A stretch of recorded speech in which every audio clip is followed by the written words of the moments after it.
da humanidade, a geração que vem agora é mais burra do que a que existe. Você já teve a sensação de que as pessoas à sua volta estão ficando mais burras? Não é só o cara que acredita em qualquer coisa que ele vê no WhatsApp. Não, é gente que você conhece. Gente que você sabe que, sim, são espertas, mas que não conseguem mais ficar 5 minutos numa conversa sem puxar o celular. Não consegue ler e muito menos terminar um livro. Não consegue se concentrar em nada que exija um mínimo de esforço. E se eu te dissesse que isso na verdade não é uma impressão? Na verdade isso é mensurável, isso é real. E o pior, a tecnologia que a gente achou que ia deixar a gente mais inteligente, na verdade está acelerando essa espécie de epidemia de burrice. Nós estamos entrando em uma era em que, pela primeira vez desde que a gente aprendeu a medir a inteligência humana, o QI médio não está subindo, na verdade ele está caindo. E a pergunta que eu quero responder hoje não é só por que isso está acontecendo, mas principalmente, como você pode vencer em um mundo que está ficando cada vez mais burro? Como você não vira mais uma vítima dessa epidemia? Porque eu e você sabemos que alguém vai vencer nesse cenário. E a diferença entre quem afunda e quem sobe começa no que você vai fazer com o que eu vou te mostrar agora. Vamos voltar um pouco no tempo até o ano de 1982. Um psicólogo chamado James Flynn está trancado numa sala com pilhas de testes de QI espalhados pela sua mesa. Ele não é nenhum gênio excêntrico igual os dos filmes, ele é só um pesquisador obstinado que faz algo muito simples e ao mesmo tempo poderoso. Ele compara os números que ele tem. O Flynn começa a analisar os resultados dos testes de QI que ele aplicou em diferentes décadas. Ele nota uma coisa bem estranha. As pessoas mais novas tiram notas melhores do que as mais velhas, mesmo quando os testes são exatamente os mesmos. A primeira reação do Flynn é questionar as próprias conclusões, porque para ele não fazia sentido. Será que as pessoas realmente ficavam mais inteligentes com o passar do tempo? Ou será que havia algum erro no cálculo dele ou na medição que era feita? Ele repete o processo com dados de outros países e acontece a mesma coisa.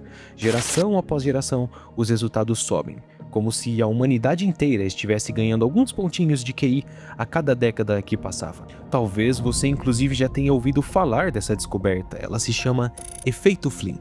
Resumindo, por quase todo o século XX, os filhos nasciam com um potencial maior para a inteligência do que os seus pais.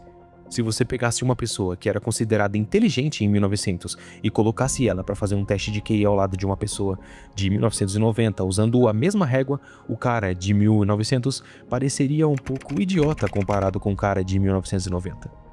Mas calma, eu não tô falando que os nossos bisavós ou avós eram idiotas, não. O que isso significa é que, por causa de vários fatores como nutrição, educação, ambiente, exposição a problemas mais complexos, o cérebro médio foi subindo de nível. Mas, em algum momento, alguma coisa mudou. É como se uma luz vermelha começasse a piscar nos gráficos. Em vários países desenvolvidos, Inglaterra, Holanda, Dinamarca, Alemanha, os pesquisadores começaram a notar que aquela curva, a nossa curva de inteligência, que passou tanto tempo subindo de geração para geração, começou a cair. E veja bem, não é só que o QI parou de aumentar, era pior do que isso, ele estava diminuindo. Pela primeira vez, em vez dos filhos ultrapassarem os pais, eles começaram a ficar para trás. E o detalhe é que se isso está acontecendo em países ricos, com sistemas de ensino eficientes, imagina em países como o Brasil.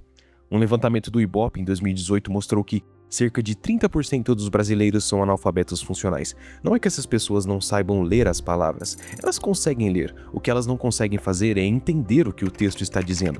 Elas decodificam as letras, mas elas não interpretam as ideias e as frases.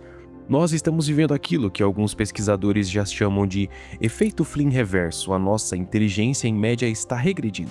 A pergunta que fica é: como a gente chegou até aqui? E o mais importante, como eu posso não ser arrastado por essa onda? Bom, talvez a melhor maneira de não ser pego por essa onda seja identificar o que está causando ela. E o primeiro dos vilões talvez você nem imagine, mas os dados estão mostrando isso, é a inteligência artificial. Hoje, mais de 2,5 bilhões de mensagens são trocadas com o ChatGPT todos os dias. Isso dá mais de 100 milhões de mensagens por hora. É gente do mundo inteiro perguntando, pedindo resumo, delegando textos, soluções, decisões, ideias, tudo. E, sendo bem sincero, eu faço parte desse grupo. Você provavelmente também. Eu uso o ChatGPT o tempo todo. Ele escreve textos, explica conceitos, corrige, organiza. O ChatGPT é uma verdadeira máquina de produtividade. Mas e se, para a maioria das pessoas, ele estiver fazendo exatamente o contrário? Porque alguns estudos, como um conduzido pelo MIT, estão sugerindo algo bem direto. Quanto mais você terceiriza o pensamento para uma IA, menos o seu cérebro trabalha. Quanto mais rápido você fica com a IA, mais burro você tende a se tornar quando você não tem ela à disposição. Deixa eu te contar um estudo que eles fizeram que é bem interessante. Os pesquisadores reuniram um grupo de 54 pessoas e dividiram eles em 3 grupos. Um grupo teria que escrever um texto sozinho, sem ajuda alguma. O segundo poderia usar o Google para fazer suas pesquisas. E o terceiro teria acesso ao ChatGPT. Enquanto elas estavam produzindo o seu texto, um equipamento monitorava 32 regiões diferentes do cérebro dessas pessoas em tempo real. Os cientistas queriam ver quem realmente pensava mais enquanto estava produzindo. E o que eles descobriram foi isso.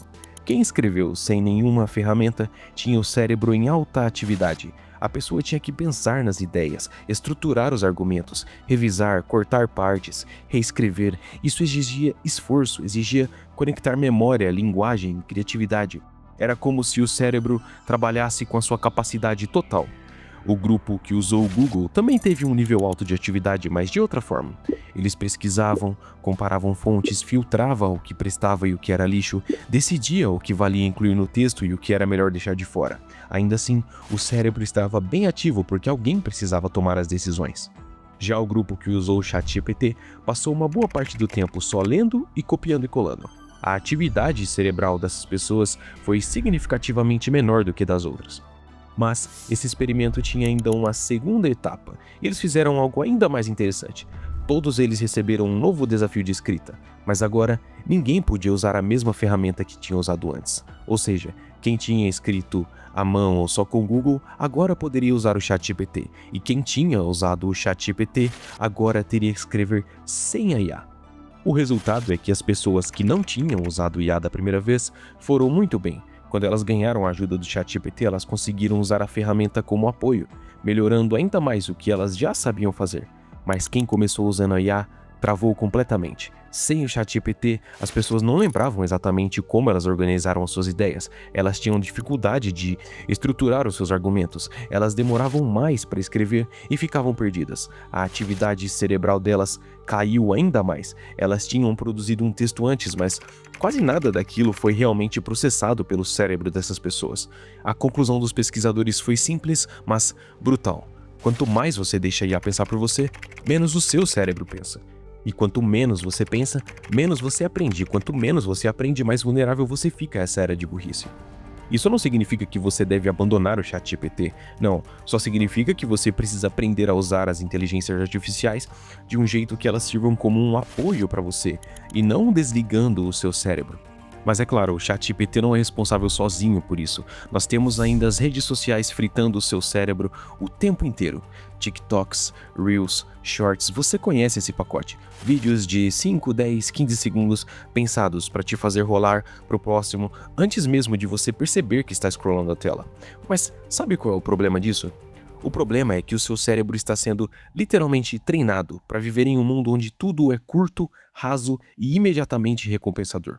Se algo exige mais do que alguns segundos de atenção, você já começa a reclamar, já começa a ficar maçante demais, começa a ficar entediante.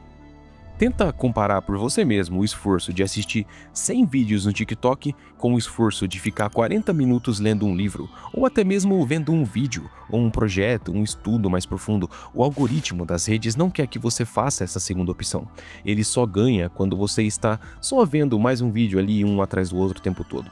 Enquanto do outro lado da tela, há equipes enormes de engenheiros, designers, psicólogos, especialistas em comportamento que são pagos para responder a uma única pergunta: como a gente faz essa pessoa ficar mais um minuto conectada? Eles sabem quanto tempo você passa em cada vídeo, quanto tempo demora para você scrollar a tela, o que te prende, o que te faz sair, em que horário você está mais vulnerável, e o objetivo não é te deixar mais inteligente, é simplesmente te deixar mais tempo na plataforma. O resultado é que fica mais difícil ler um livro do começo ao fim. Você não aguenta uma aula inteira sem precisar pegar o seu celular. Você assiste um vídeo como esse aqui com uma aba de outra coisa aberta e ainda sente que a culpa é sua, você que está sem foco. Só que o seu cérebro nunca foi tão bombardeado como ele está sendo agora. E isso é só a parte mais tranquila da história, porque tem um outro vício que pega exatamente o mesmo mecanismo, frita o seu cérebro, mas em um nível ainda mais agressivo: a pornografia. Absolutamente tudo que eu falei sobre recompensas rápidas e superficiais se aplica à pornografia, mas elevado em 10 vezes. A pornografia é tipo um TikTok sexual. É rápido, altamente estimulante, está sempre disponível e cada vídeo novo é uma recompensa maior que a anterior. O seu cérebro foi desenhado para liberar dopamina quando encontra algo que, na lógica biológica, é raro e valioso: o sexo. Só que hoje, em vez de ser algo raro, é um feed infinito. E o que isso tem a ver com a inteligência? Bom, na verdade tem tudo a ver.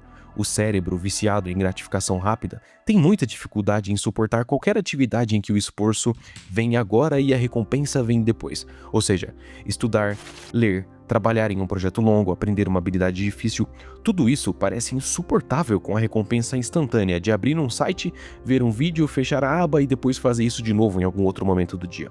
O seu estoque de atenção, que já é naturalmente limitado, é drenado em coisas que não vão construir nada para você. E diferente das redes, a pornografia ainda traz um pacote de bônus negativos: culpa, baixa autoestima, ansiedade, dificuldade em se relacionar com pessoas reais. Em outras palavras, a pornografia não só te deixa mais burro, como também te deixa mais deprimido, mais inseguro e com menos energia para mudar o estado em que a sua vida está. Mas, agora que você já entende um pouco do que faz as pessoas ficarem cada vez mais idiotas, é fácil não trilhar o mesmo caminho. Primeiro, você usa a inteligência artificial de maneira correta. Para de entregar tudo para ela. Usa ela como um assistente, assim ela sim vai continuar facilitando a sua vida, mas o seu cérebro também vai continuar trabalhando. Em relação às redes sociais, também é bastante simples. Você não precisa excluir as suas contas e nunca mais usar nada. É só você adotar algumas medidas simples, como ter, por exemplo, um limite de tempo. Parece que não, mas se você tirar 30 minutos do seu dia para dedicar às redes sociais, você já consegue fazer tudo o que você realmente precisa, tipo se inteirar das últimas notícias, ver as atualizações que os seus amigos e a sua família postou. Você não precisa ficar 2, 3 horas como a maioria dos brasileiros ficam hoje em dia. Você pode só entrar lá, usar 30 minutinhos para se atualizar e já tá ok. Além disso, você pode praticar o uso intencional, ou seja, você entra nas redes sociais com um objetivo definido ao invés de entrar lá só para ficar matando tempo. Isso já vai economizar muito do que você gasta fazendo nada rolando o feed. E sobre a pornografia eu nem preciso falar muito. Eu te mostrei só um pouco do impacto que esse tipo de conteúdo causa em você. E com a pornografia é meio que 8 ou 80. Não tem como só diminuir um pouco o consumo. Você vai precisar procurar maneiras de cortar o uso desse tipo de conteúdo. Parece que não, mas fazendo só essas coisas que eu falei, você já vai estar uns 70% melhor do que a maioria das pessoas à sua volta. Mas enfim, isso é só uma sugestão. Eu vou deixar aqui os meus vídeos favoritos aqui do canal. Se você gostou desse daqui, você com certeza vai gostar deles também. Eu sou o Mascote, obrigado para quem ficou até aqui. Um Feliz Natal e um ótimo Ano Novo. E até a próxima, guys. Valeu!